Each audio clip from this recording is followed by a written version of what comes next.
રાજ્યમાં સતત વધી રહેલા નકલી અને સબસ્ટાન્ડર્ડ પનીરના વેચાણને રોકવા માટે રાજ્ય સરકારે મહત્વના પગલાં લીધા છે. આરોગ્ય મંત્રી પ્રફુલ્લ પાનસેરિયાએ સૂચના આપી છે કે હવેથી રાજ્યની તમામ હોટલ, રેસ્ટોરન્ટ અને કેટરિંગ સંચાલકોએ ગ્રાહકોને પીરસવામાં આવતું પનીર અસલી છે કે એનાલોગ તેની જાણકારી ફરજિયાતપણે બોર્ડ ઉપર પ્રદર્શિત કરવી પડશે.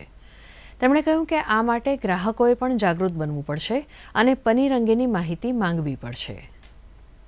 ભેળસેળ કરીને પનીર બનાવીને 1400 કિલો જેટલું પનીર પકડ્યું પોલીસે અને આરોગ્યના ટીમ સાથે મળીને. એ સબસ્ટાન્ડર્ડ નમૂનો સાબિત થયો છે, એટલે કે ભેળવેળ કરેલું પનીર બનાવેલું છે.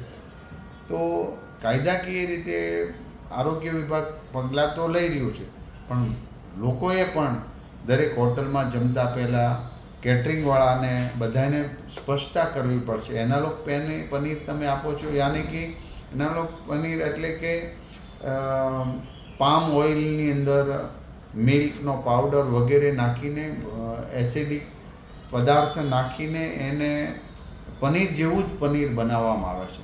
જ્યાં પહેલું હોય તો આરોગ્ય વિભાગને એની જાણ કરી આવા લોકો ઉપર કેસ થાય એવી મુહિમ ચાલી રહ્યું છે.